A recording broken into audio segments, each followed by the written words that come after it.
والصلاة والسلام على نبينا محمد وعلى آله وصحبه أجمعين أما بعد. Alors, si vous vous souvenez, mes frères et sœurs, on s'était arrêté dans le cours d'hier sur une brève narration du pacte d'Al-Hudaybiyah, qui consistait en un traité de paix d'une durée normalement de 10 ans entre le prophète sallallahu alayhi wa sallam et les musulmans d'un côté et les associateurs de l'autre. On a vu que les conditions étaient compliquées pour les musulmans, mais que le prophète sallallahu alayhi wa sallam a fait beaucoup de concessions afin d'obtenir à tout prix cette paix et cette trêve. Dans quel but? Qu'est-ce qu'on a dit? Quelle était la sagesse de cela?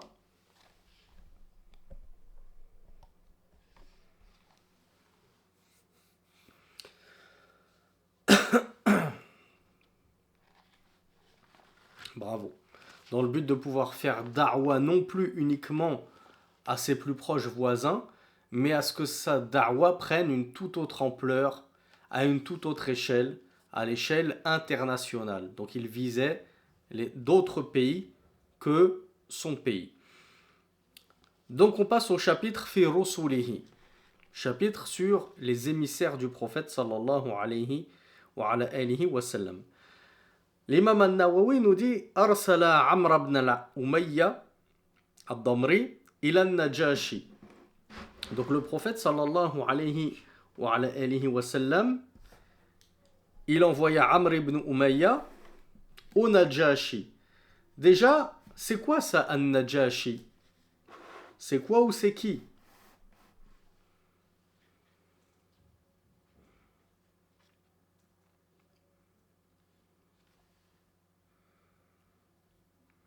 Alors, Iya me dit c'est le Négus. Sacha me dit c'est le roi abyssin qui s'est converti à l'islam. Moussohail me dit c'est le roi d'Abyssinie. Abdul Wahhab me dit c'est le gouverneur d'une région au nord de l'Arabie. Ali me dit c'est un de ses serviteurs. Je n'ai eu aucune réponse semblable. Al-Najashi, mes frères et sœurs, c'est comme Al-Muqawqis, c'est comme Qaysar, c'est comme Hirqal. Si je vous dis ça, qu'est-ce que vous comprenez maintenant?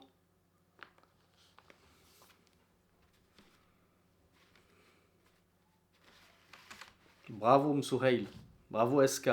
Ça signifie que c'est un titre, c'est un statut. Lorsque je dis Qaysar, qui est la version arabisée de César, eh bien lorsque je parle de César, il ne faut pas forcément penser au César de Astérix et Obélix, ce Jules César. Parce que César, c'est un titre. Ceux avant lui et ceux après lui, si je ne suis pas aussi mauvais que je le pense en histoire, avec un grand H, étaient aussi des Césars. C'est un titre d'empereur. C'est pareil pour le Najashi, justement. Le Najashi, c'était un titre porté par les rois, les empereurs d'Abyssinie. Donc lorsque vous entendez An-Najashi, il ne faut pas penser que An-Najashi, en réalité, c'était le prénom d'une personne. Non, c'était le titre d'une personne. Et en l'occurrence, cette personne, elle gouvernait sur l'Abyssinie, qui est l'actuelle Éthiopie.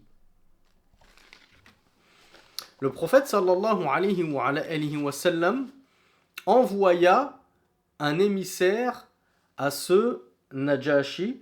Alors, on le rappelle, quand est-ce que le prophète sallallahu alayhi wa sallam a commencé à envoyer des missives aux rois et aux empereurs?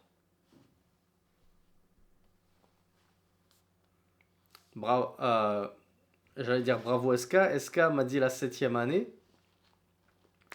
On a vu que c'était juste après le pacte d'Al-Hudaybiyah. Donc, à partir de la toute fin de l'année 6, une fois que la trêve eut lieu, le prophète sallallahu alayhi wa sallam a commencé à envoyer des missives au roi. Donc, toute fin de l'an 6, et ça s'est étendu sur l'année numéro 7 de l'Hégire. comment ça se fait que on est en l'an 7 de l'Hégire et le prophète sallallahu alayhi wa sallam, il envoie une lettre au Najashi alors que ses compagnons avaient déjà fait hijra en Abyssinie, souvenez-vous, avant même la Mecque. Avant même Médine, pardon. Donc avant même l'an 1 de la hijra, à Médine, des compagnons avaient déjà fait la première hijra en Abyssinie. Pourquoi envoyer une lettre à ce roi si on a dit qu'il s'était converti à l'islam? Alors bravo Abdel Wahhab. Souhaïm me dit qu'il n'était pas converti. Qui ça et comment ça? Parce qu'il est connu que Najashi était converti et que le prophète sallallahu alayhi wa sallam a prié sur lui. Il a fait ce qu'on appelle la prière de l'absent. Il a prié à Médine pour le repos d'An-Najashi. Eh bien, les muhaqqiqun, dont Ibn Hazm, ont vérifié tout ça et ils ont dit qu'en réalité, il y a eu 2 Najashi. Tout comme il y eut vraisemblablement 2 pharaons. Encore une fois, Pharaon, c'est pas son prénom. À l'ennemi de Moussa, de Moïse, c'était son titre. Avant lui, il y avait eu un pharaon. Après lui, il y a eu un pharaon. Et leur prénom, c'était par exemple Ramsès II. Ceci et cela. Donc, tout comme il y a eu vraisemblablement 2 pharaons, celui qui a recueilli Moïse et celui à qui Moïse a déclaré entre guillemets la guerre, et celui qui s'est fait engloutir sous les flots, eh bien il y a eu 2 Najashi. Il ne faut pas confondre entre les deux. Le premier était musulman, il s'est converti, son peuple ne l'a pas suivi, il n'a pas extériorisé sa conversion, et celui-là, il avait très bien accueilli les compagnons du prophète sallallahu alayhi wa sallam lors de la première hijra en Abyssinie. Puis l'a trépassé, le prophète sallallahu alayhi wa sallam a prié sur lui, et il y eut un successeur qui avait aussi pour titre Najashi, qui signifiait juste l'empereur dans leur langue, le négus en français. Et ce Najashi-là, lui, il n'était pas musulman. Et donc, c'est pour ça que le prophète sallallahu alayhi wa sallam lui a envoyé une lettre pour l'appeler à l'islam, afin que, tel son prédécesseur, lui aussi embrasse l'islam. Donc il a envoyé Amr ibn Umayya al-Damri au Najashi. Alors là, je vous ai dit, c'est la parole des muhaqqiqun, des grands vérificateurs, dont Ibn Hazm, qui a vérifié ce point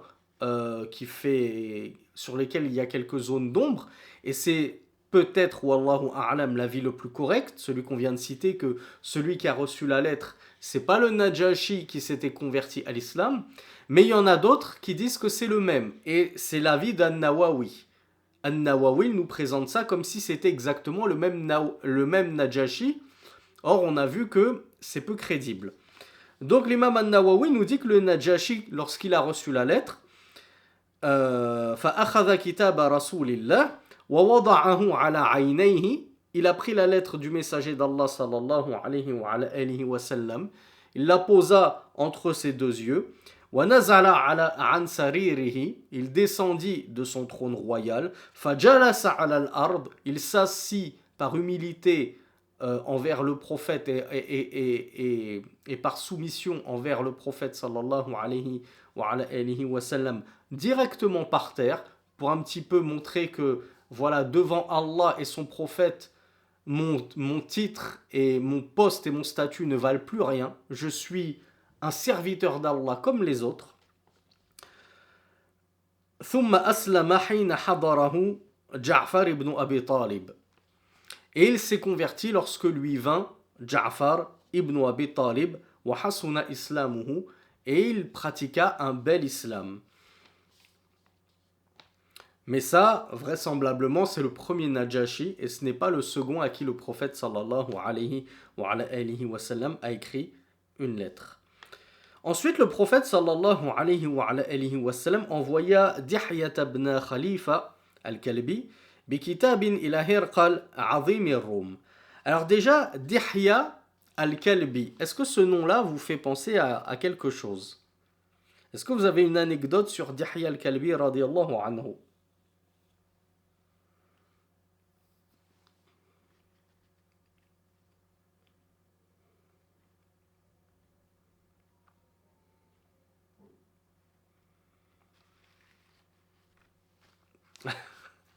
Alors non, Abdel Wahhab, ça n'a rien à voir avec ça.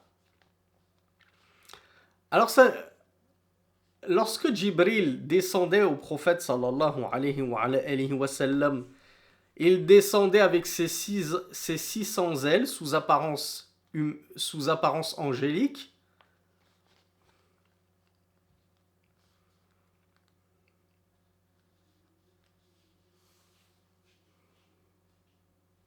Bien sûr, il descendait sous forme humaine. Et il a été rapporté que Dihya al-Kalbi, c'est celui qui ressemblait le plus à la forme humaine que prenait Jibril lorsqu'il descendait au prophète sallallahu alayhi wa sallam. Il envoya donc le noble compagnon Dihya al-Kalbi à Hirqal. Qui est Hirqal? Je crois que je me suis grillé. C'est-à-dire comment est-ce qu'on le prononce en français? Bravo bint Ali. Et c'était qui? Quel poste est-ce qu'il occupait? Alors effectivement, Herqal, même en arabe, on retrouve la consonance. Herqal, c'était Hercule, Héracliès, en grec si je ne m'abuse. Et c'était l'empereur de qui? Alors beaucoup me disent des Romains. On m'avait tous dit des Romains. Et ça, comme on l'a expliqué, c'est juste. On ne va pas pinailler non plus. On n'est pas dans une thèse de doctorat. Mais bravo Abdel Wahhab. En réalité, pour être scrupuleux, on dit c'est l'empereur des... Bravo Angel, des Byzantins. Parce que l'Empire romain, en réalité, il était tellement vaste qu'il comprenait un Empire romain occidental, avec la capitale Rome, et un Empire romain oriental, qui était en réalité le royaume de Byzance.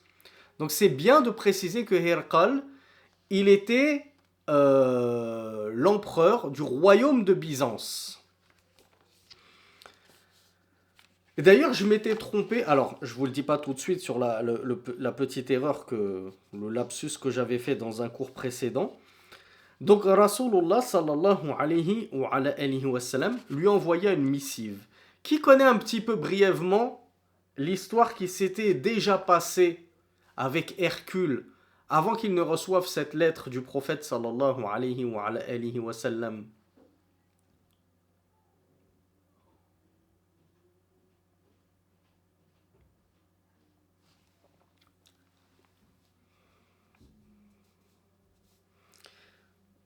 Alors bravo Mikhlas, j'attendais désespérément que quelqu'un trouve la bonne réponse. Herqal, il avait déjà parlé avec Abu Sufyan, qui à cette époque-là était un grand ennemi du prophète sallallahu alayhi wa sallam. Il était très associateur. Et Herqal lui a posé plein de questions. Alors, quelle était la religion de Herqal? Et quelle était la religion du royaume et de son peuple?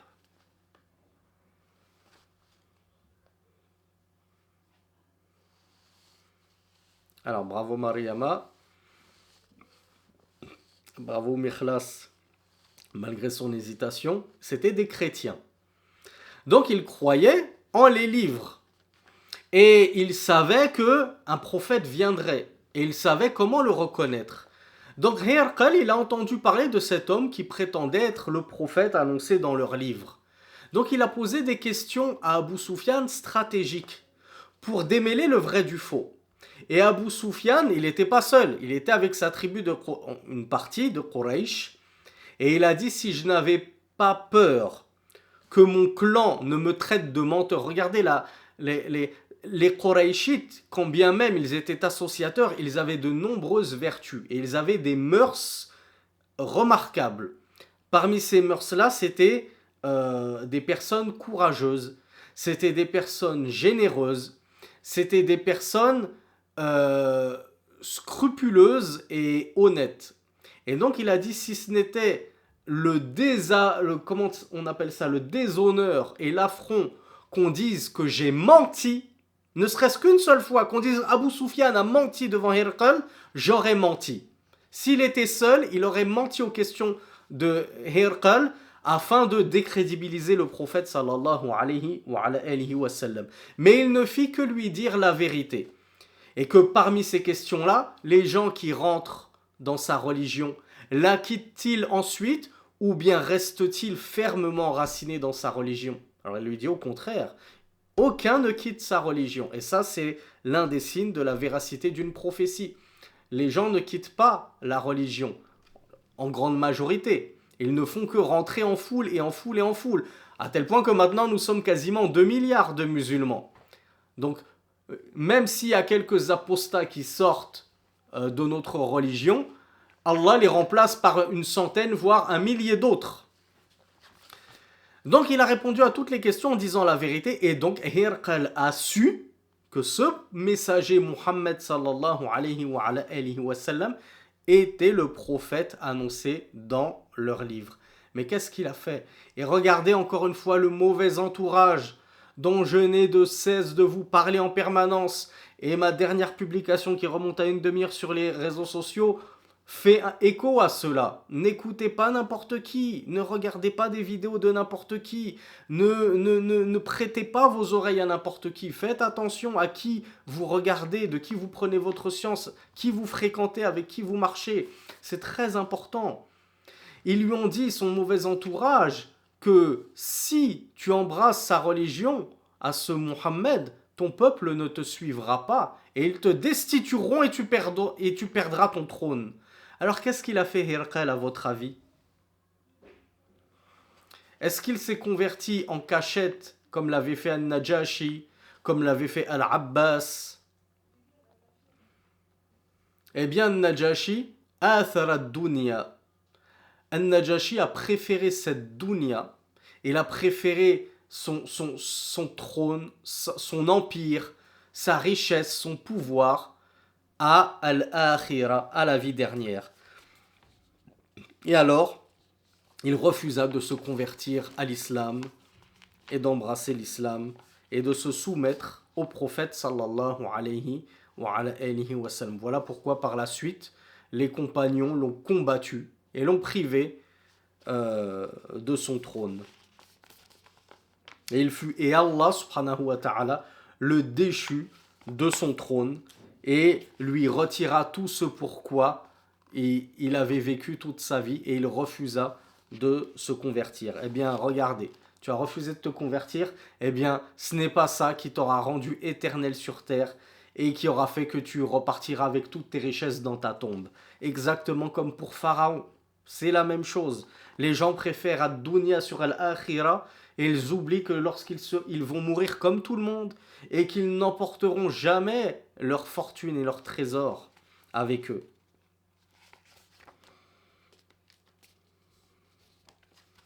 Ensuite, il envoya à Abdallah ibn Hudhafa al-Sahmi ila Kisra Maliki Faris. Il dépêchait Abdullah ibn Hudhafa al-Sahmi à Kisra, le roi de Faris. Alors, qui est Kisra et qui est Faris?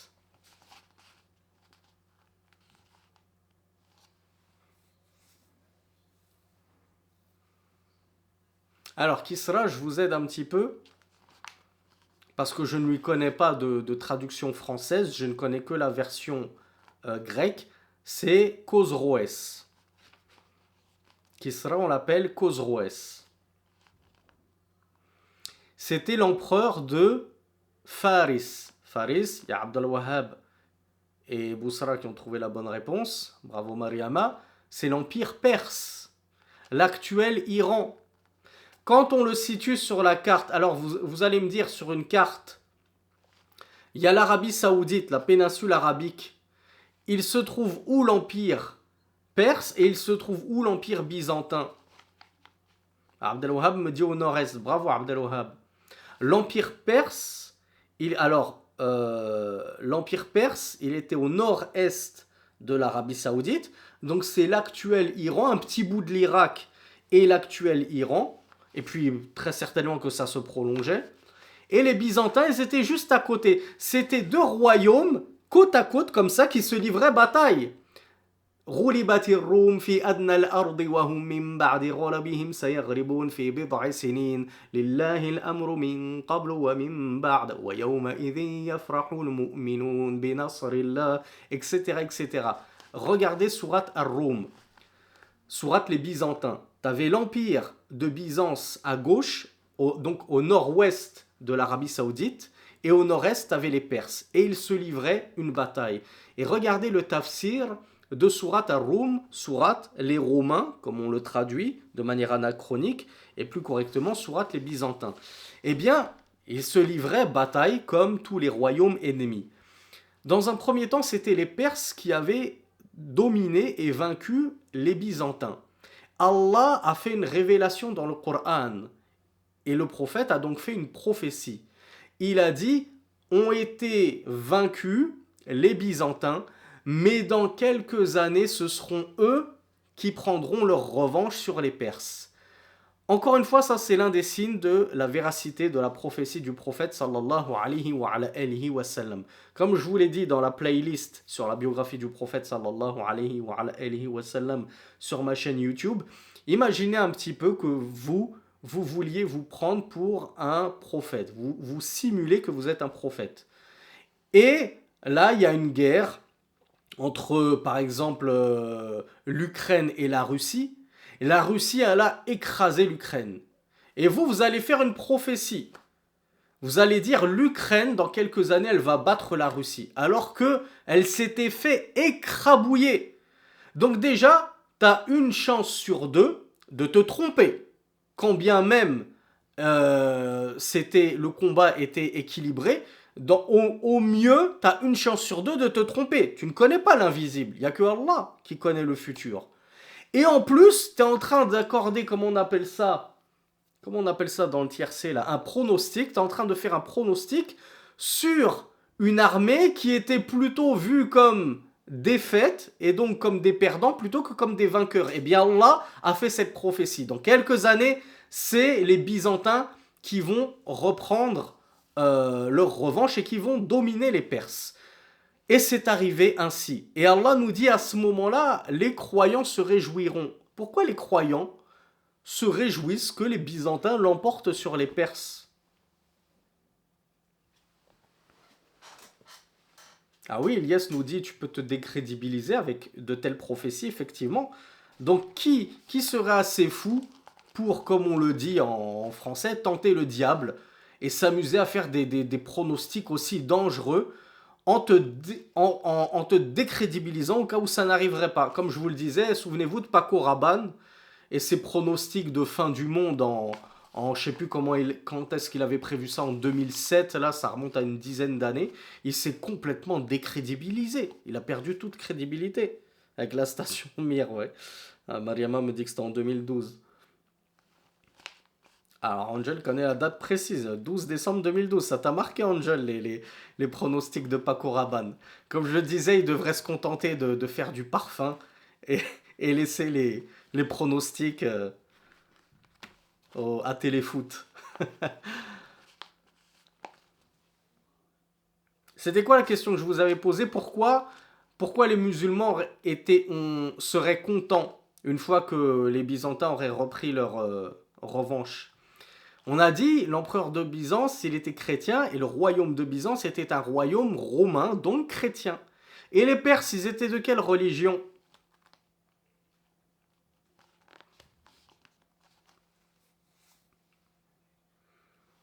Alors non, Elias, les Perses n'étaient pas chiites à ce moment-là. Là, c'est un gros anachronisme, Akhi Elias. Puisque le schisme n'est apparu que bien après, durant le califat de Ali, avec Abdullah ibn Saba, le juif. Alors oui, Mariama nous dit polythéiste, Bin Ali nous dit zoroastrien et Ahmed nous dit majous. Et les trois sont bons, puisque les zoroastriens sont des majous, c'est-à-dire des mages, des adorateurs du feu, et donc ils sont polythéistes associateurs. Donc du coup, nous en tant que musulmans, entre des gens du livre et des associateurs, desquels sommes-nous les plus proches? Et lesquels sont-ils les plus enclins à embrasser notre religion, l'islam? Eh bien forcément les gens du livre sont les plus enclins. Donc nous, lorsqu'il y a un combat entre des gens du livre, juifs ou chrétiens, et des associateurs, ou des laïcs, comme les Français par exemple, eh bien on est content que ce soit les gens du livre qui l'emportent.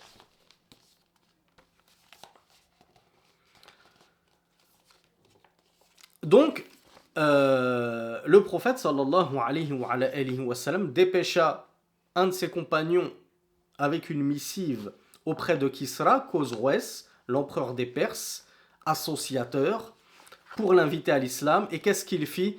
Il déchira la lettre de Rasulullah sallallahu alayhi wa sallam. Et c'est là que je crois que j'avais fait un lapsus dans un cours précédent. J'avais dit que Allah il avait déchiré le royaume de Hercule. Vous me confirmerez si c'est ce que j'avais dit, parce que je me souviens plus trop. Comme il avait déchiré la lettre. C'est pas Hercule qui a déchiré la lettre, c'était Khosroès, Kisra. Et donc Allah subhanahu wa ta'ala a déchiré en miettes, et il a réduit en miettes son royaume, comme il avait réduit en miettes la lettre du prophète sallallahu alayhi wa sallam. Ensuite, le prophète sallallahu alayhi wa sallam envoya Hatib ibn Balta'a, ibn Abi Balta'a, pardon, et c'est vous qui allez me dire à qui. On va voir qui a bien suivi. Parce qu'on l'a dit très discrètement dans des cours précédents. À qui est-ce qu'il envoya Hatib? Bravo Anissa. Bravo Boussra.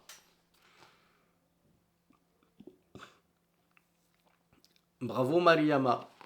Bon, je pense qu'en fait, vous vous dites, il y a eu Hercule, il y a eu Kisra, il reste que le roi d'Égypte. Vous n'êtes pas bête. Mais on avait dit, souvenez-vous, lorsqu'on avait parlé de l'histoire de Maria et Shirin, on avait dit c'était Hatib qui était rentré avec elle et qui leur avait proposé l'islam. Et alors, elles avaient embrassé l'islam avant même d'arriver à Médine. Ça, c'est la version qu'on trouve dans les Tabaqat d'Ibn Sa'd, qui était un muhaddith. Et il y a une deuxième version par rapport à la conversion de Maria et de Shirin qui est rapportée par Ibn Kathir et qui est que elles ne se sont pas converties en chemin, mais elles se sont converties une fois à Médine lorsque le prophète sallallahu alayhi wa sallam leur proposa l'islam et qu'elles acceptèrent tout de suite. Donc effectivement, Hatib fut envoyé à Al-Muqawqis, si vous vous souvenez, qui était le roi d'Alexandrie. Qu'est-ce qu'il fit Al-Muqawqis? On a vu que Hercule ne se convertit pas. Kisra, c'est pire qu'il ne se convertit pas. Lui, il envoyait un vrai message de guerre.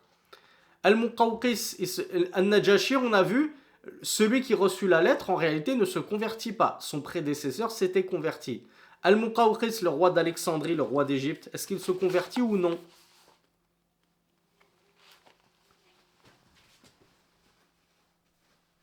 Ah, bravo Elias.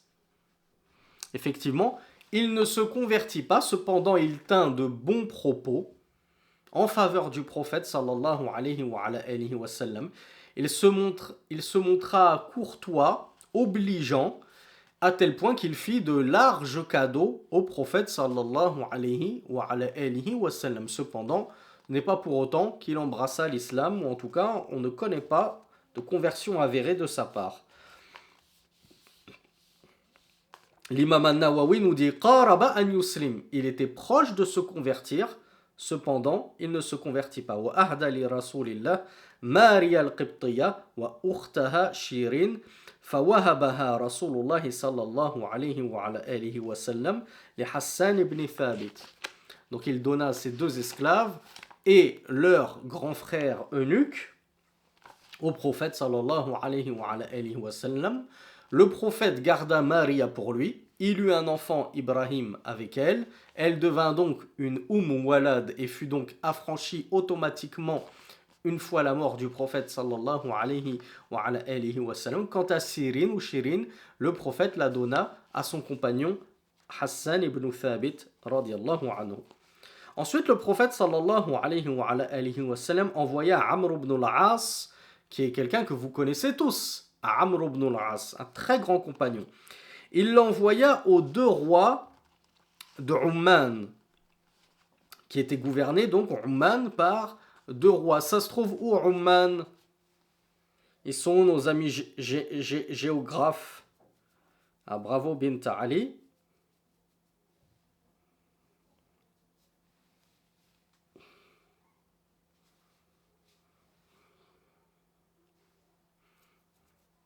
Ah oui, je ne doute pas que ce soit un très beau pays. Le problème à Oman, c'est qu'ils sont de rite ibadite. C'est un peu spécial. Oman, c'est au sud-est de l'Arabie Saoudite. Le Yémen, il occupe le sud-ouest et le sud central. Et Oman, il occupe la partie est du sud de la péninsule arabique. Donc il envoya Amr ibn al-As aux deux rois de Oman. Fa'aslama, et ces deux rois se convertirent à l'islam. وخليا بين عمرو وبين الصدقة والحكم فيما بينهم. Et ils ont même laissé donc l'émissaire du prophète sallallahu alayhi wa sallam s'occuper de prélever les sadaqat, vous savez les zakats, sur les biens, sur les bestiaux, sur les récoltes, etc. Et ils ont laissé Amr ibn al-As trancher les litiges selon Al-Kitab wa Sunnah.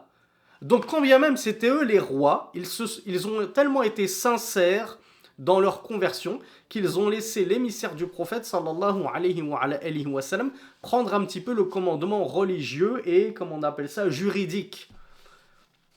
Et d'ailleurs, c'est pour ça que Amr ibn al-As, c'est le seul émissaire du prophète sallallahu alayhi wa sallam qui ne revint jamais à Médine. Il resta depuis le moment où Rasulullah sallallahu alayhi wa sallam l'envoya en mission, il resta là-bas pour appeler les gens à l'islam, instruire les gens dans l'islam, prêcher les gens à l'islam, etc.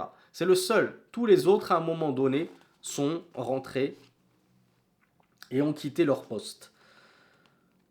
فلم يزل عندهم حتى توفي رسول الله صلى الله عليه وعلى آله وسلم. C'est le seul qui est resté jusqu'à la mort du prophète, je précise. Jusqu'à la mort du prophète, c'est le seul qui resta en place. Tous les autres, du vivant du prophète, sallallahu alayhi wa sallam, avaient fini par quitter leur poste.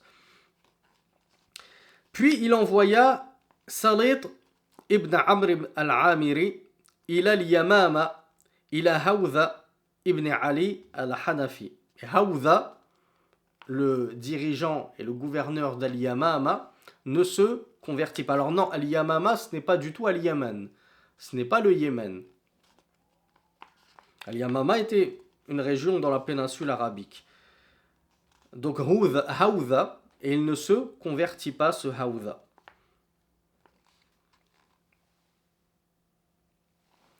Il envoya Shuja' ibn Wahb al-Asadi ila al-Harith ibn Abi Shamir al-Ghassani Malik al-Balqa min Ard al-Sham. Ça se trouve où le Sham par rapport à la péninsule arabique?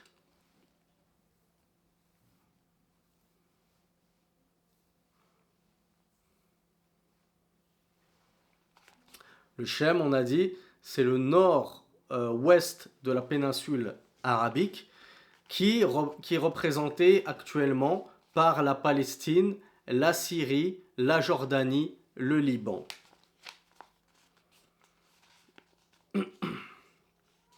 Donc il envoya Shuja' au roi Al-Harith de la région de Al-Balqa en territoire chamique, je ne sais pas si ça se dit, dans la région du Cham. Et ce roi-là, Al-Harith, gouverneur donc d'Al-Balqa, Al-Balqa dans le Cham était en réalité sous protectorat de l'Empire romain, c'est-à-dire ils étaient tributaires de l'Empire romain. Donc l'Empire romain, comme je vous l'ai dit, il était tellement immense qu'il avait je ne sais plus comment on appelle ça, en français, des régions semi-autonomes. Elles avaient leur propre gouverneur, etc., etc. Mais n'empêche qu'elles étaient quand même sous l'égide du grand empire romain. Et du coup, Al-Harith, ce gouverneur de Balqa, sous l'autorité du grand empereur Qaïsar de Rome, il voulut, lorsqu'il reçut la lettre, aller se rendre au prophète sallallahu alayhi wa sallam. Seulement, l'empereur romain le défendit d'agir ainsi et de quitter son poste. Et donc, il ne finit pas par se convertir. وأرسل المهاجر بن أبي أمية المخزومي إلى الحارث الحميري والحارث الحميري تردد ولم يسلم. Donc il envoya Al-Muhajir, fils de Abi Umayya al-Makhzoumi, à un gouverneur qui s'appelait Al-Harith al-Himyari, qui n'est pas le même Harith que nous venons de voir précédemment. Le premier c'était Al-Harith ibn Abi Shamir al-Ghassani. Et donc ce second, Al-Harith al-Himyari, il hésita à se convertir, un petit peu comme Al-Muqawqis, mais au final, il n'embrassa pas l'islam. Il envoya ensuite Al-Ala ibn al-Hadrami ila al-Mundhiri ibn Sawa al-Abdi Malik al-Bahrain fasaddaqa wa aslama. Alors le Bahreïn c'est où? Par rapport à la péninsule arabique, où ça se bravo Eya, bravo Eren, bravo iPhone. Le Bahreïn, ça se situe sur le littoral est de la péninsule arabique, au centre, on va dire.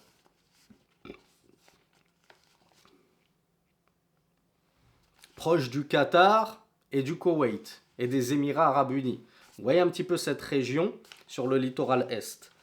Eh bien, donc, il dépêchait Al-Ala ibn al-Hadrami vers Al-Mundhir ibn Sawa al-Abdi, qui était le roi du Bahreïn à cette époque-là, et il crut en la prophétie du prophète sallallahu alayhi wa sallam, et il embrassa l'islam. Puis il envoya Abu Musa al-Ash'ari et Mu'adh ibn Jabal, deux compagnons que vous connaissez tous très bien. Et vous savez tous très bien où est-ce qu'il les envoya, ces deux nobles compagnons. Bravo Angel. Où est-ce qu'il envoya à Abu Musa al-Ash'ari et Mu'adh ibn Jabal. Bravo Mariama. Bravo Bousra, bravo Mohamed du 13. Bravo Anissa, bravo Msouhail. Il les envoya tous deux au Yémen, prêcher les gens du Yémen. Et alors, gouverneur, roi du Yémen et peuple du Yémen embrassèrent en grande majorité l'islam. Et c'est pour ça que le prophète sallallahu alayhi wa sallam dit dans un hadith la foi est yéménite. Il dit beaucoup de bien des gens du Yémen parce que ce sont des gens qui, lorsqu'ils reçurent l'invitation à l'islam, entrèrent en foule et en masse dans la religion de l'islam. Et du coup, Abu Musa al-Ash'ari et Mu'adh ibn Jabal firent une énorme da'wa, Allahumma barik, au Yémen, puisque les gens étaient très réceptifs à la da'wa des envoyés du messager d'Allah sallallahu alayhi wa sallam. Donc fin du sous-chapitre sur les missives que le prophète sallallahu alayhi wa sallam, comme vous le voyez, envoya aux quatre coins de la péninsule arabique. Puis l'islam n'eut de cesse avec les futuhat, les victoires des compagnons sous l'étendard d'Abu Bakr, puis surtout l'étendard de Omar ibn al-Khattab, puis n'eut de cesse l'empire islamique n'eut de cesse de grandir et faire de nouvelles conquêtes. On passe au sous-chapitre sur les muezzins du prophète sallallahu alayhi wa sallam. Vous savez tous ce que c'est qu'un muezzin, je l'espère. Pas besoin d'en donner la définition. Muezzin en arabe, mu'adhin, c'est celui qui fait al-adhan. Huwa alladhi yu'adhinu lis-salat. C'est celui qui appelle à la prière. Qui était le ou les muezzins du prophète sallallahu alayhi wa sallam? Alors bien sûr, vous m'avez tous cité Bilal, bravo. Bilal, il faisait l'adhan de quelle prière en particulier?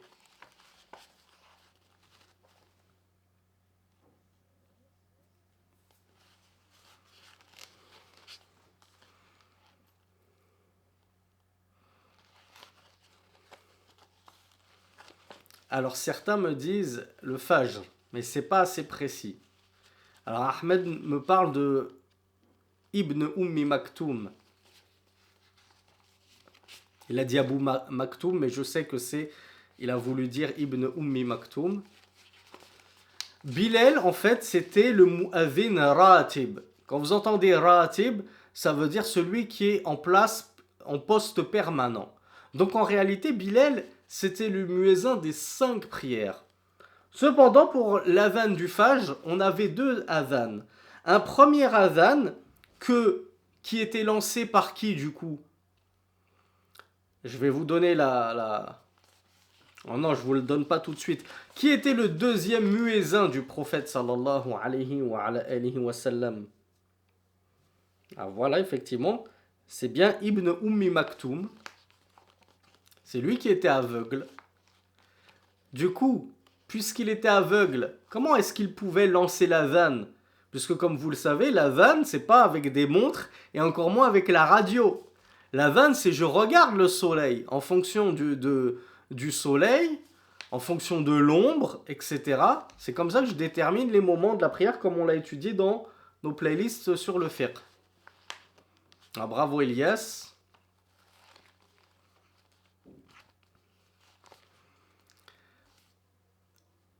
Bilal, il faisait donc les 5 adhans.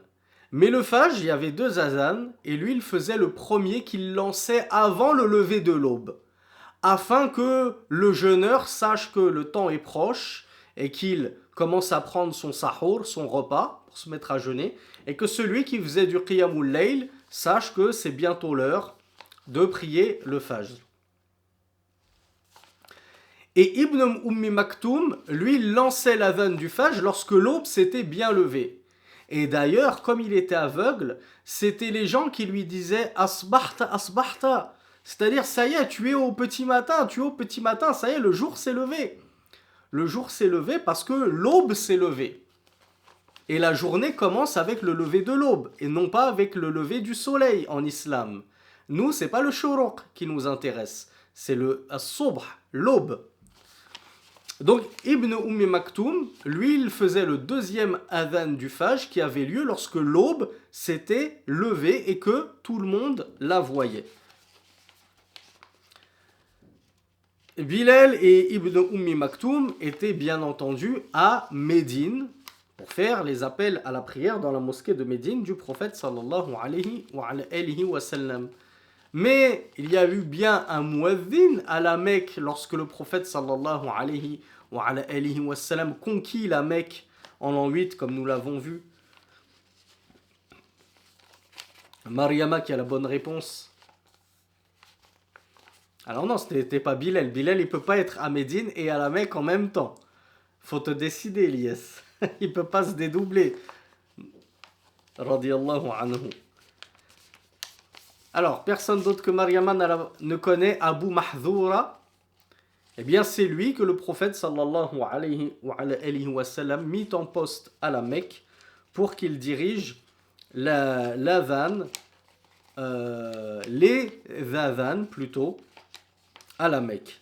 Abu Mahdhoura. Il y avait un autre muezzin qui lui était en place à Quba. Quba, c'était qu'est-ce qu'elle avait de spécial cette mosquée déjà qui nous le rappelle?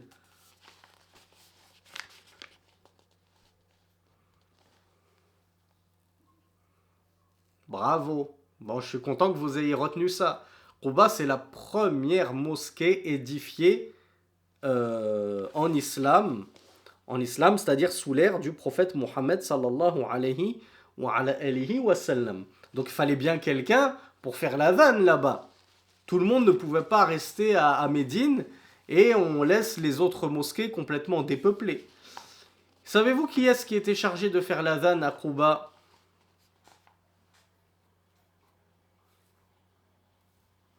Bravo Khalid ibn al-Walid. Bravo Bousra.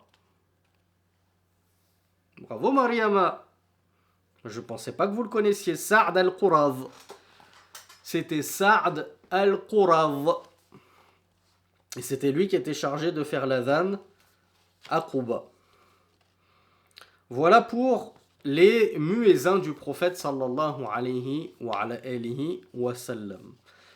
On passe sans plus tarder au sous-chapitre sur les pèlerinages du prophète sallallahu alayhi wa sallam en mélangeant petits et grands pèlerinages. Petit pèlerinage étant appelé en arabe Umrah et grand pèlerinage étant appelé en arabe Hajj.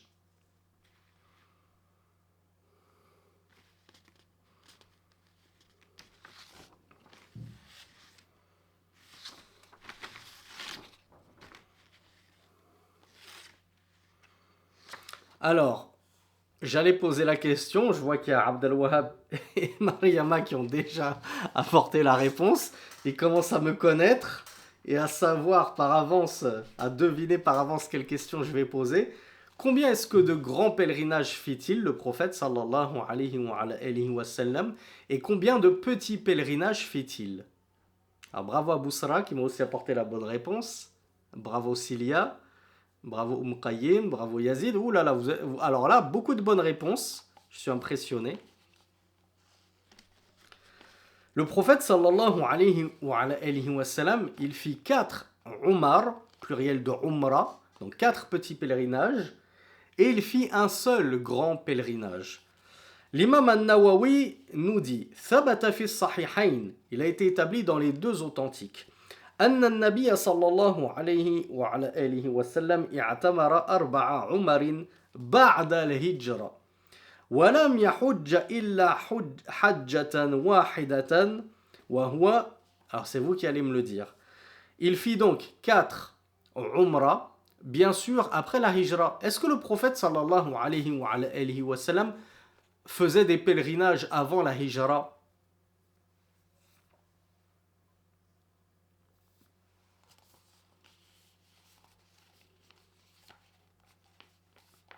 Eh bien, avant qu'il n'y ait toutes ces guerres à la Mecque et ces hostilités, le prophète sallallahu alayhi wa sallam, comme c'était la tradition aussi des Qurayshites qui étaient juste à côté de la Kaaba, ne se privait pas de faire des pèlerinages chaque année.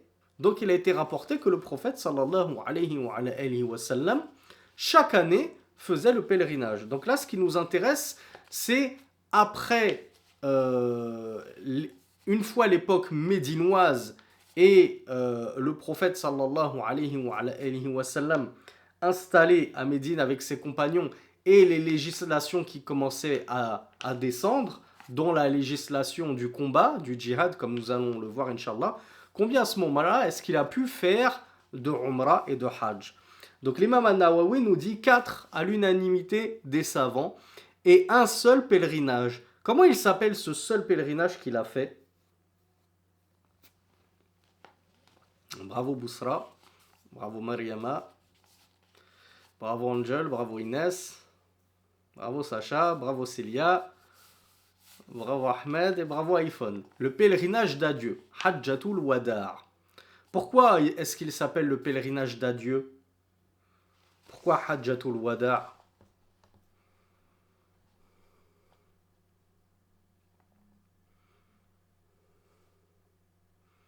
Bravo Mqayyim, bravo Ahmed. C'est parce qu'on l'avait dit dans un cours précédent, il y a eu des signes avant-coureurs de la mort du prophète sallallahu alayhi wa sallam. Et lui, il avait senti que c'était bientôt son heure. Et il l'a dit à ses compagnons, Khudhu anni manasikakum, prenez de moi vos rites. Il se peut que je ne sois pas là l'année prochaine pour vous réenseigner les rites du pèlerinage. Et d'ailleurs, il leur avait fait un sermon bouleversant dont les compagnons disent son sermon nous a fait couler les larmes des yeux et frémir des cœurs.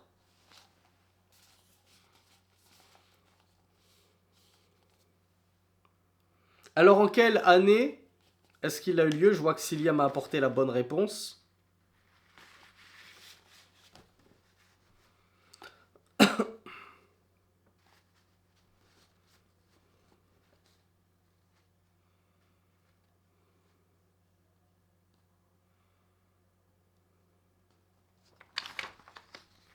Alors, vous m'avez tous dit en l'an 10 Et c'est ce que l'imam An-Nawawi rahmatullahi alayhi nous dit. Allati wadda'a an-nasa fiha sana 10 min al-hijra. Son pèlerinage d'adieu, dans lequel il fit un petit peu ses adieux aux gens, qui étaient du nombre de combien déjà? Il y avait combien de compagnons à ce moment-là, au pèlerinage d'adieu? 100 000. 100 000 compagnons, c'est énormissime. Et donc il fit ses adieux aux gens en l'an 10 de l'Hégire, soit en réalité la dernière année, puisqu'il est mort, comme on l'a vu, en Rabi' al-Awwal de l'an 11. Rabi' al-Awwal, c'est le mois numéro combien? Parce qu'il faut qu'on redemande à Elias de nous refaire le tableau des mois islamiques. Ouh là là là là. Qu'est-ce que c'est que toutes ces mauvaises réponses là? Eh, les frères et les sœurs là, on a demandé au frère Elias de nous réciter les mois islamiques hier, non? Al-Muharram, Safar, Rabi' al-Awwal. Troisième mois de l'année. Barakallahu fikoum. Révisez vos notes. Prenez des notes et révisez vos notes. Jazakumullahu khayran. Cette science est une religion, nous disait Ibn Sirin justement. Alors soyez méticuleux dans cette science, parce qu'en étant méticuleux dans la science, vous êtes méticuleux dans votre religion.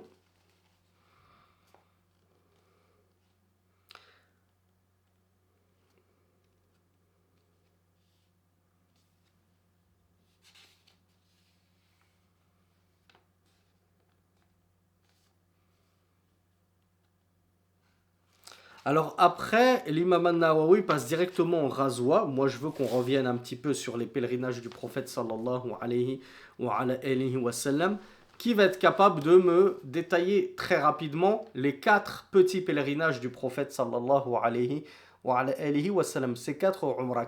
Quelle était la première? En quelles circonstances? En quelle année? Qui le sait?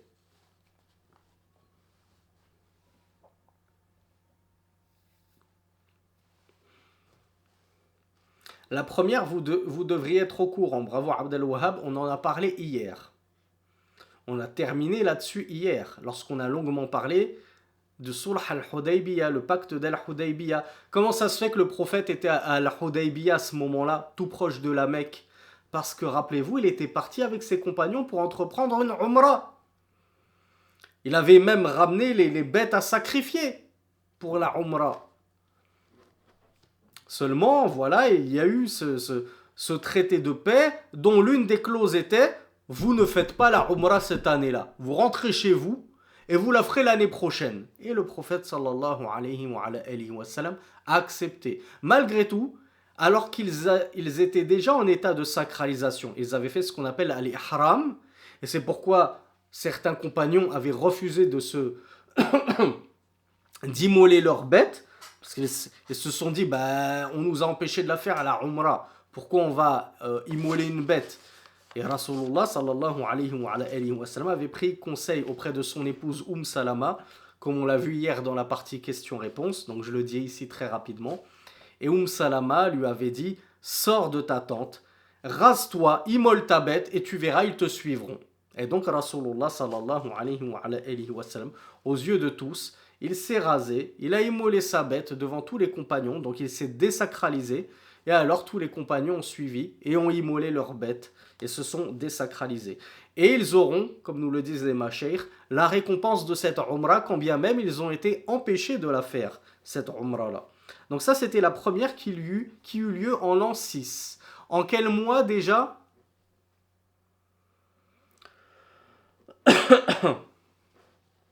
En quel mois de l'an 6 eut lieu cette umrah? Et donc le pacte d'Al-Hudaybiyah. Bravo Cilia. Alors oui, Mariama nous dit à la fin de l'an 6, on se mouille pas trop. En Dhil Qa'da, bravo Ilyas. Pour vous simplifier les choses, sachez que les 4 umrah qu'a fait le prophète sallallahu alayhi wa sallam eurent lieu en Dhil Qa'da. Donc la deuxième, quand est-ce que c'était?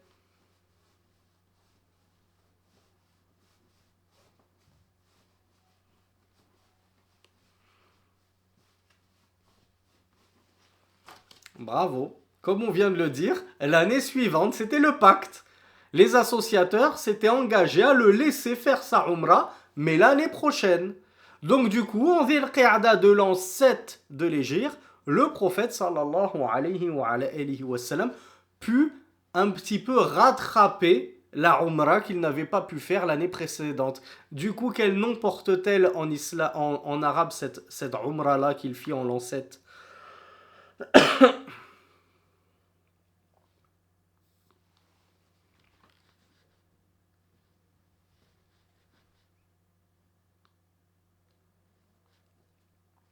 Voilà, on l'appelait la Umrah de rattrapage.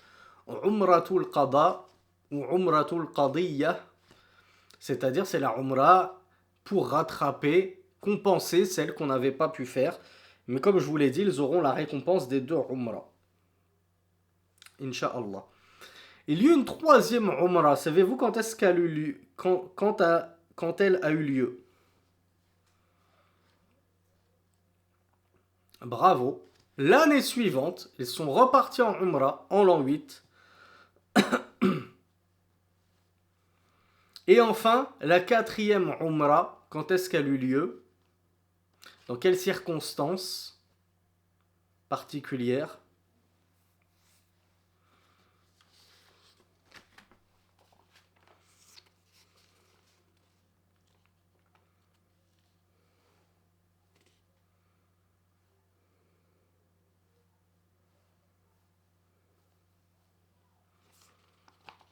Bravo.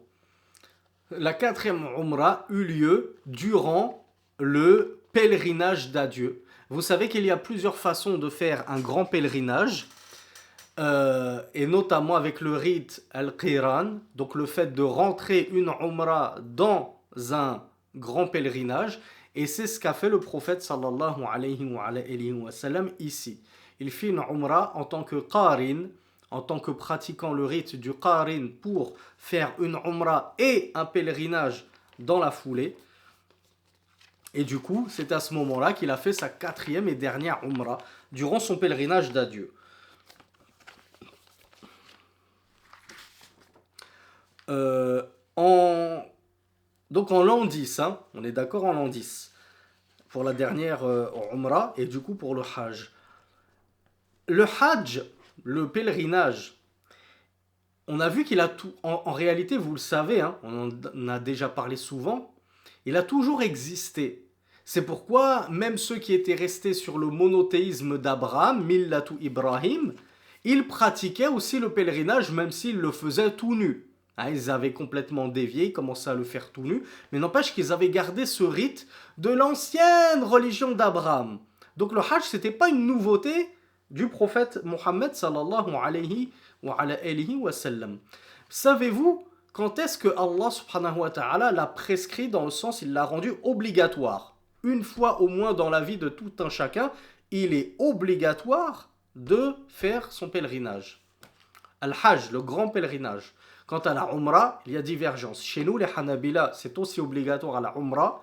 Et chez la majorité des savants, la Umrah, elle est sunnah, elle est surérogatoire.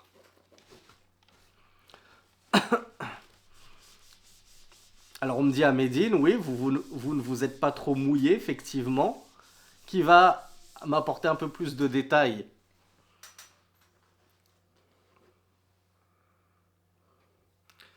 Figurez-vous que c'est étonnant parce que Allah subhanahu wa ta'ala a légiféré l'obligation du Hajj très tard.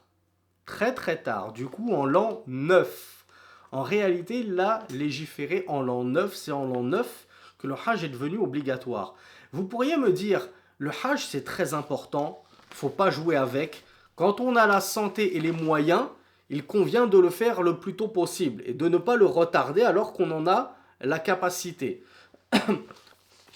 Comment ça se fait que le prophète sallallahu alayhi wa sallam, qui est le modèle à suivre, et lui qui nous a enjoint à faire notre pèlerinage le plus tôt possible et à ne pas le retarder inutilement, comment se fait-il que lui il a attendu une année, l'an 10, alors que le Hajj a été prescrit en l'an 9? Pourquoi il ne l'a pas fait en l'an 9?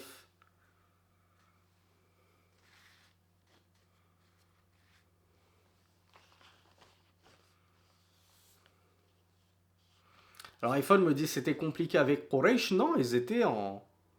Il n'y avait pas de problème à ce moment-là. Depuis Fathu Mecca, en l'an 8, la Mecque était redevenue musulmane. Elle était aux mains des musulmans. Elle était sous le pouvoir du prophète sallallahu alayhi wa sallam. Alors les savants avancent deux raisons principales. La première raison, c'est que le prophète sallallahu alayhi wa sallam, il fit crier et annoncer à la Mecque que plus aucun, en l'an 9, que plus aucun associateur ne tourne autour de la Kaaba et ne fasse le pèlerinage après cette date-ci.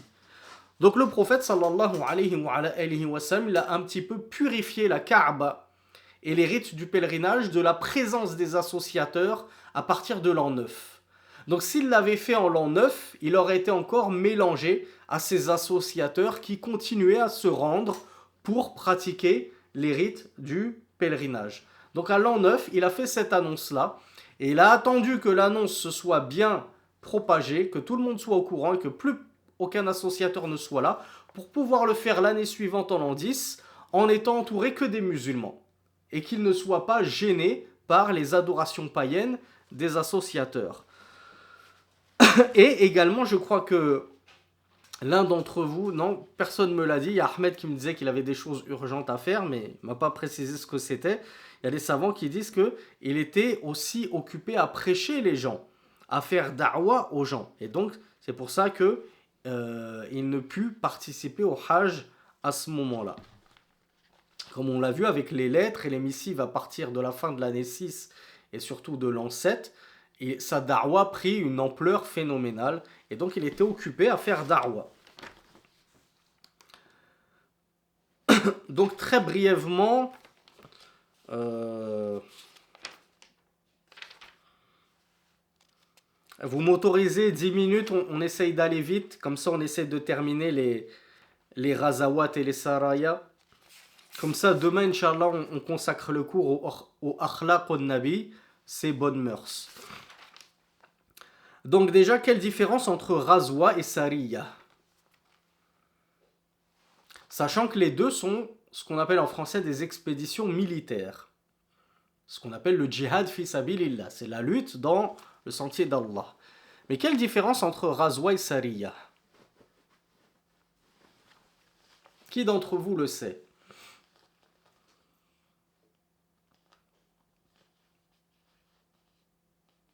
Ah, bravo, Ami. Ami, je pense que c'est une sœur. C'est la seule qui va apporter la bonne réponse. La razwa, alors ça c'est fil ghalib, de manière, en grande généralité, parce qu'il y eut une exception notamment à Mu'ta.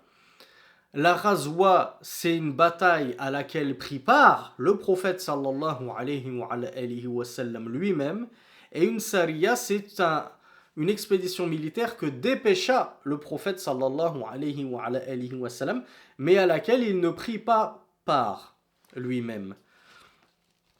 Donc l'imam al-Nawawi nous dit wa ghaza bi nafsihi 25 ghazwa. Vous m'excuserez, je ne vais pas vous poser trop de questions, je veux qu'on termine Inch'Allah en moins de 10 minutes.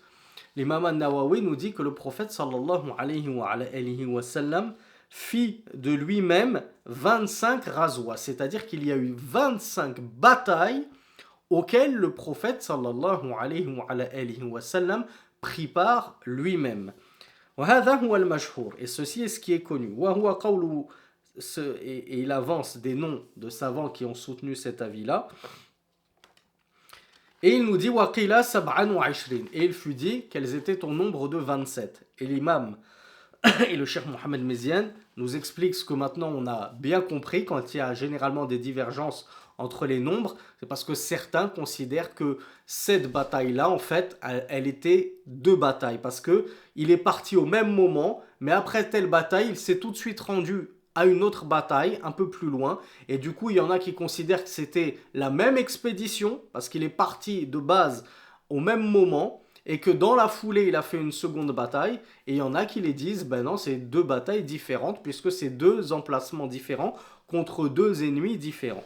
Donc voilà pourquoi certains disent 25 et certains disent 27 batailles qu'il a menées lui-même en tant que chef de guerre. Ibn Sa'd dans ses tabaqat rapporte al-ittifaq, donc l'unanimité, que les razawat, donc les batailles auxquelles il prit part, étaient du nombre de 27. Wallahu a'lam. Et quant aux saraya, ces batailles auxquelles il ne prit pas part, mais qu'il envoya ses émissaires et ses compagnons pour combattre, elles étaient de sittun wa khamsoun wa addadaha. Et Ibn Sa'd, il les détailla toutes. 56 expéditions militaires. Je ne sais pas si vous vous rendez compte. Alors je laisse les grands matheux d'entre vous nous faire 56 batailles plus 27 batailles. Combien ça fait de batailles en tout dans l'islam? Je crois qu'on atteint plus de 80. Alors Bilal nous dit 83, mon année de naissance.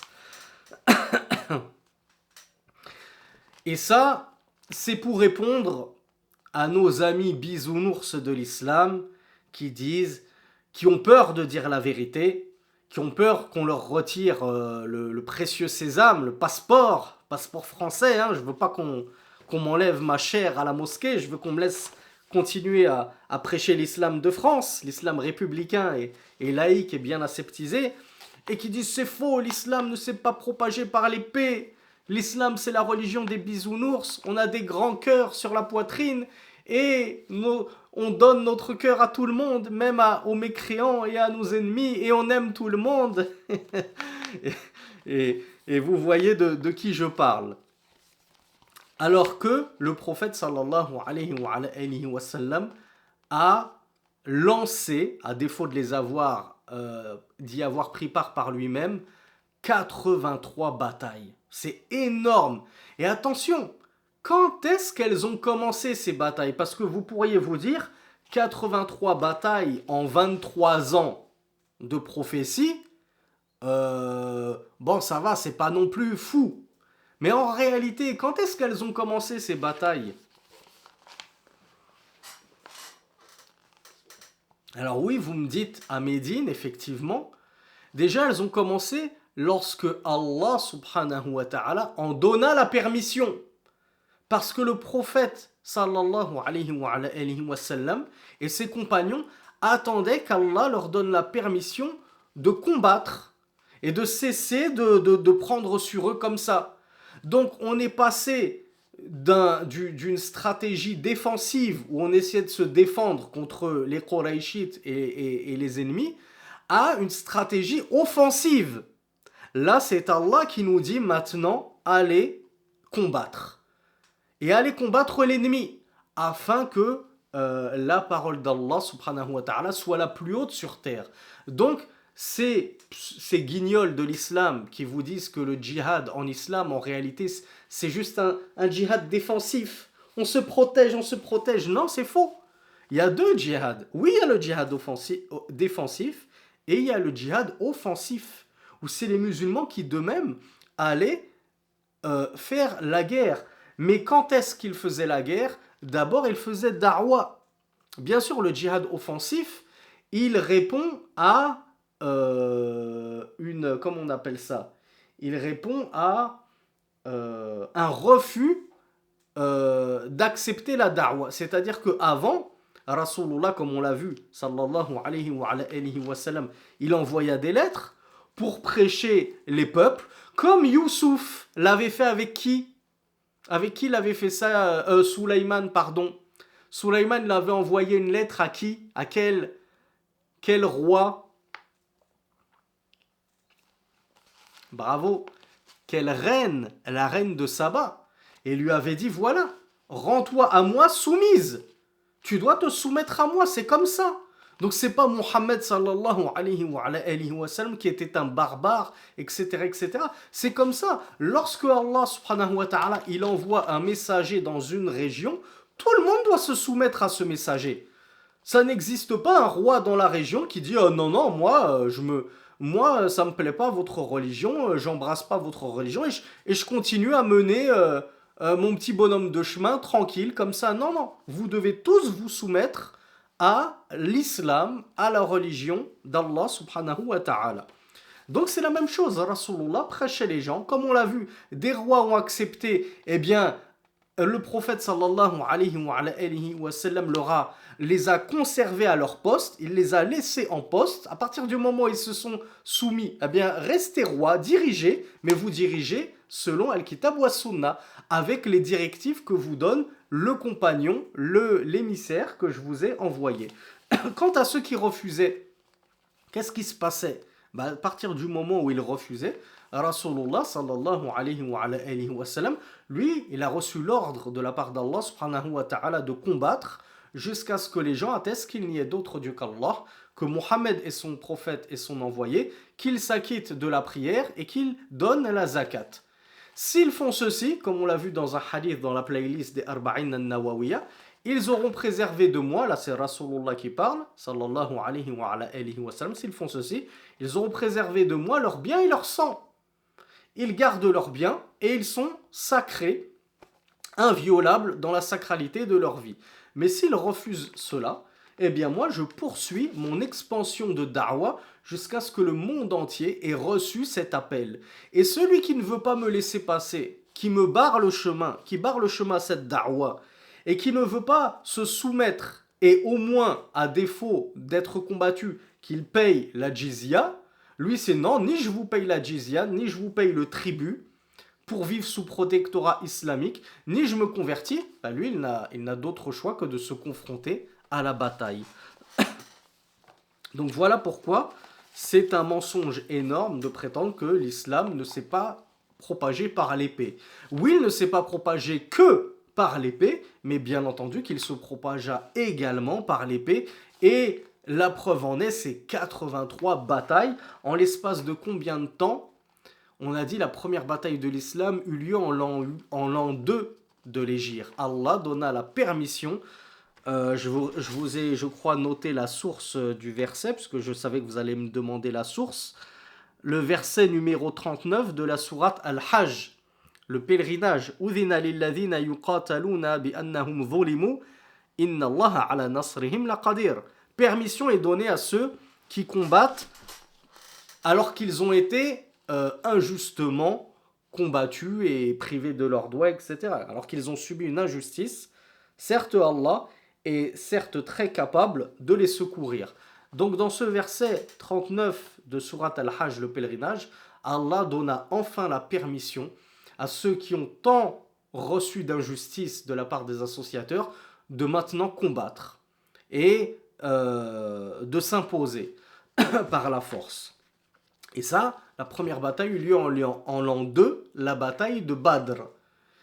Et entre l'an 2 et l'an 11, il n'y a même pas 8 années entières. Ou quoique, il y a 8 années et quelques. Il n'y a même pas 9 années révolues. Eh bien, en même pas 9 années révolues, il y eut 83 combats. Eh bien, maintenant, je vous laisse faire les calculs. Et vous allez voir que ça fait beaucoup. 83 combats réduits à l'échelle de 8 ou 9 années. Ça fait quasiment du 10 combats par an, subhanallah.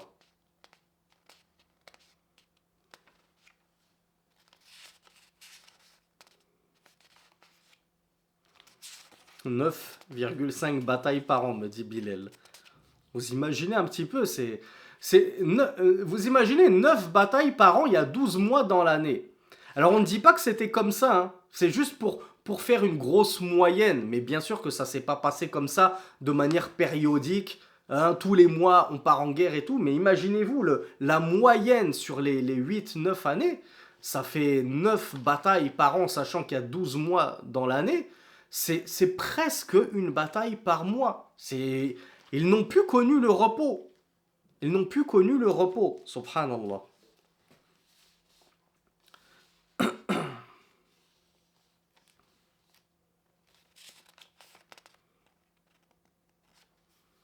Alors, قالوا ولم يقاتل إلا في تسع.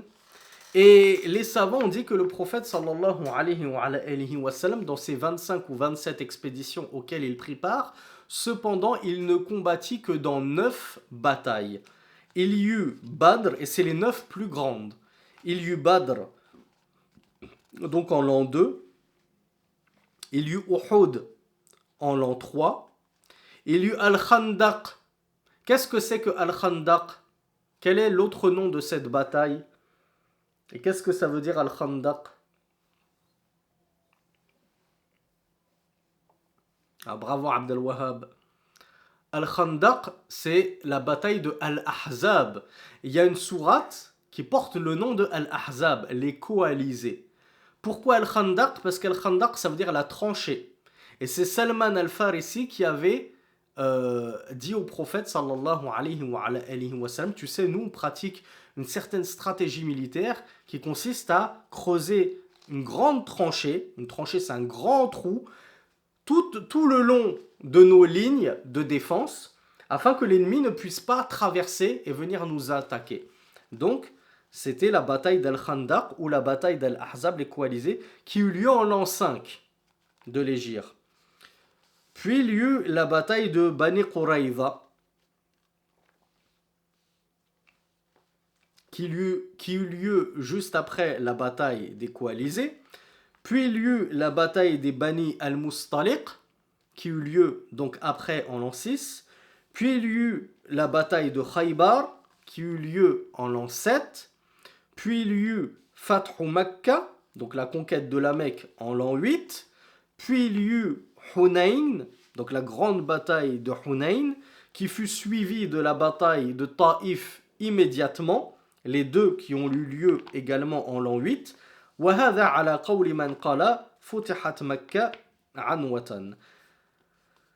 Et il a été dit que le prophète sallallahu alayhi wa sallam combattit également Biwadi al-Qura en l'an 7, Wafil Ghaba, qui était juste après al-Hudaybiyah, et fit Bani al-Nadir, et contre les juifs de Bani al-Nadir. Bani al-Nadir, qui c'est qui était de la tribu de Bani al-Nadir?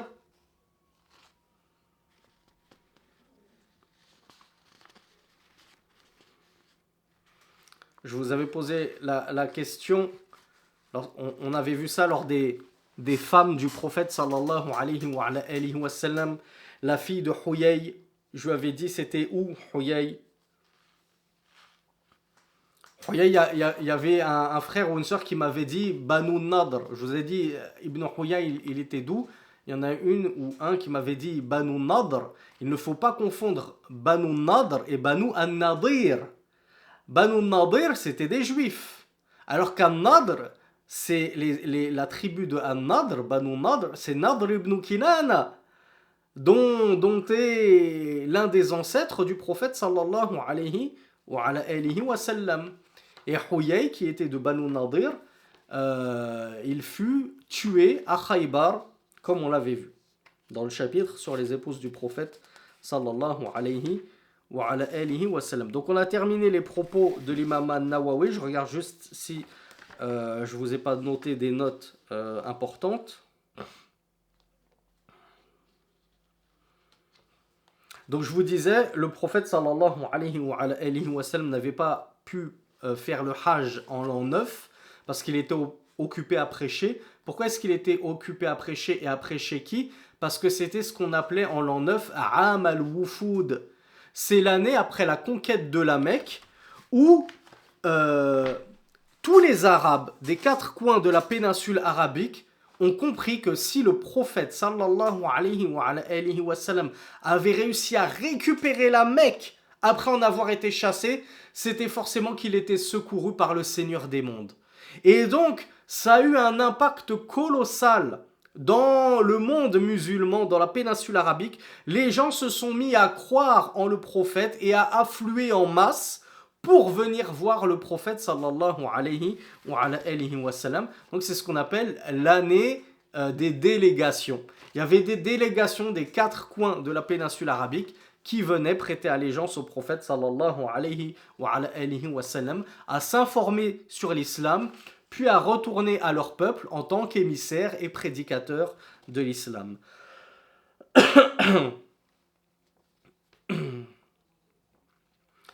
Alors, Allah subhanahu wa ta'ala avait donné, comme on l'a vu, permission aux prophètes et à ses compagnons de combattre au début de l'an 2 de l'Hégire, et juste avant ça, depuis qu'il avait fait sa hijra, le prophète sallallahu alayhi wa sallam, comme on dit, ainsi que les compagnons, ne dormait que d'un œil. La première année de la hijra, il n'était pas tranquille. Il s'attendait à tout moment à ce que les associateurs de la Mecque viennent, les dénichent à Médine et puis les tuent et les massacrent dans leur sommeil. Donc du coup, le prophète sallallahu alayhi wa sallam passa plusieurs nuits sans dormir, de crainte que l'ennemi ne les assaille dans leur sommeil. Et un jour, il dit, si seulement je pouvais trouver le repos et que quelqu'un vienne monter la garde. Et à ce moment-là, il y a Sa'ad ibn Abi Waqqas, l'un des plus grands compagnons, qui vint et qui dit au prophète sallallahu alayhi wa sallam, je me suis dit que j'allais venir monter la garde devant chez toi afin que tu puisses trouver le sommeil et dormir un peu. Et le prophète sallallahu alayhi wa sallam a enfin pu dormir et avoir un sommeil et une nuit très réparatrice parce qu'il en était dans le plus grand des besoins. Il avait fait plusieurs nuits blanches sallallahu alayhi wa sallam. Et enfin, toutes les batailles que nous venons de narrer, les 9 grandes batailles, sachez qu'elles sont narrées dans le Coran. À différents endroits du Coran, Allah subhanahu wa ta'ala nous parle de ces différentes batailles. Donc Inch'Allah, le cours de demain sera consacré au akhlaq al-nabi, les bonnes mœurs, les beaux comportements du prophète sallallahu alayhi wa sallam. Puis comme je vous l'ai dit, nous poursuivrons la fin de ce séminaire durant une 4e semaine. Je ne sais pas combien de cours on aura besoin pour cette 4e semaine, mais je veux qu'on voit les miracles du prophète sallallahu alayhi wa sallam, ainsi que ses spécificités. هذا والله أعلم وصلى اللهم على نبينا محمد سبحانك اللهم وبحمدك أشهد أن لا إله إلا أنت أستغفرك وأتوب إليك وآخر دعوانا أن الحمد لله رب العالمين والسلام عليكم